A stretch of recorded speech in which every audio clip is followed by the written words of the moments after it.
Now, how many of you like merry-go-rounds? I do not. So when I'm forced to go on a carousel or a merry-go-round or anything that spins in circles, where do I like to sit? I like to sit as near the center as possible. And why?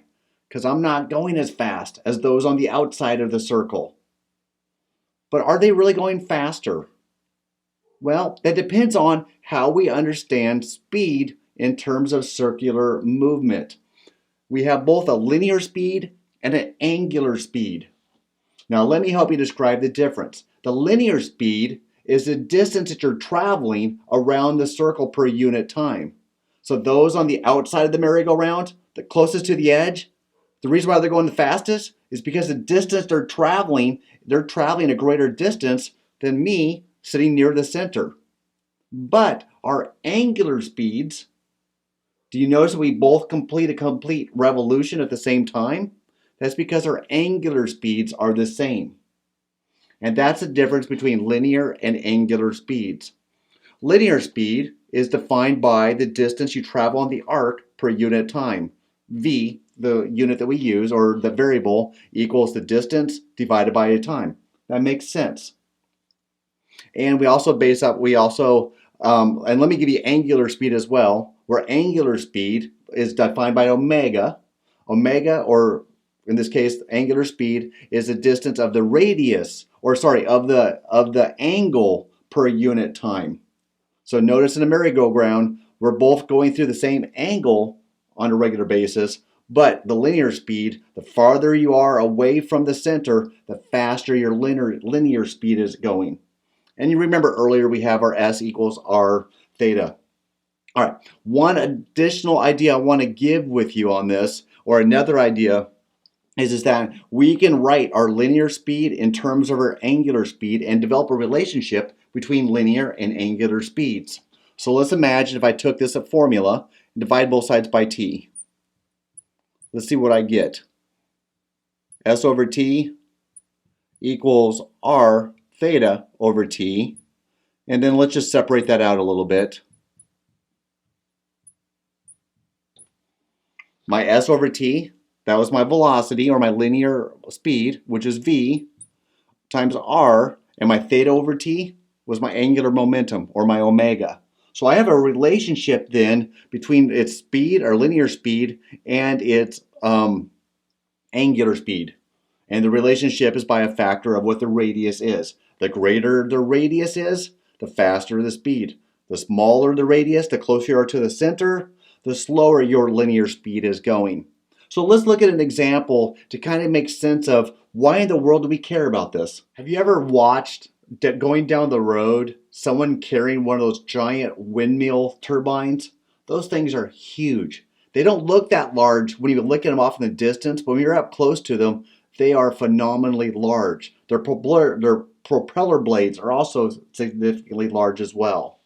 So let's look at the idea then of what linear and angular speeds can look like in this particular example. So imagine we have a wind turbine and it has propeller blades that are 10 feet long.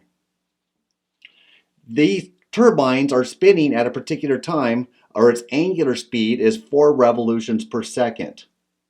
So I'm curious, well, what's its linear speed right there on the tip? How fast is the linear speed at the farthest point on those particular blades?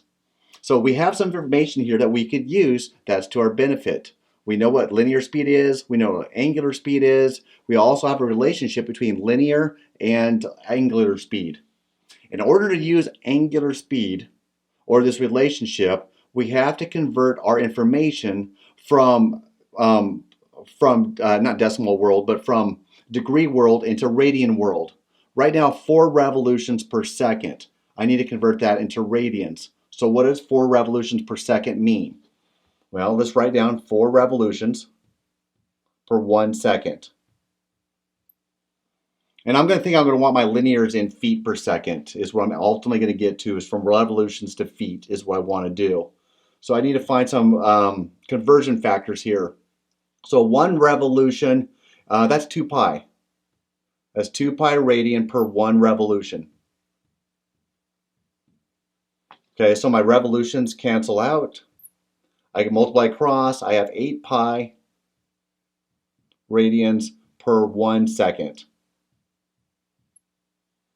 All right, that's helpful. So my angular speed now, it was always 4 revolutions per second, but to convert that into radians, its equivalent is 8 pi per 1 second.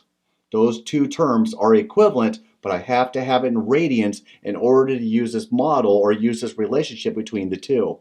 So linear speed then is defined by its radius, wherever I want to measure the linear speed at. I want to measure at the tip, so it's 10 feet, multiplied by its angular momentum, which we converted into radian world.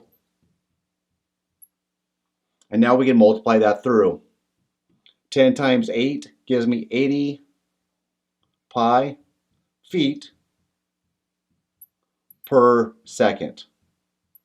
And just how fast is that going? I don't know. So let's use a black box to find out. 80 times pi. That equals 251 feet per second. So that's the linear speed on the tip of a propeller blade, given this initial angular velocity or angular speed is traveling 251 feet every second. That's whipping around.